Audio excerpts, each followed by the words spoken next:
दोस्तों, क्या तुम्हें पता है ये अलार्म जो हम आज अपने मोबाइल में मनचाहे टाइम पर सेट कर देते हैं, इसकी शुरुआत कुछ इतनी अजीब हुई थी कि आपको इसे सुनकर हंसी और हैरानी भी आएगी।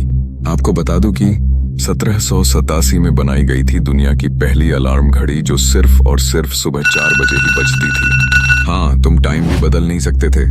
उसमें ऐसा सिस्टम ही नहीं था कि आप अपना उठने का समय अपनी मर्जी से सेट कर सको। 4 बजे अलार्म बजेगा मतलब उठना पड़ेगा। अलार्म बंद करने का तरीका भी आसान नहीं था।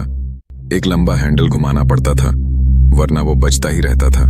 दिलचस्प बात यह है कि उस समय लोग इसको एक लग्जरी मानते थे, क्योंकि इससे पहले उठने के लिए लोग अपने दरवाजे के बाहर नौकर अप नाम का आदमी रखते थे, जो लंबी लकड़ी से घर के शीशे ठोक कर लोगों को जगाता था।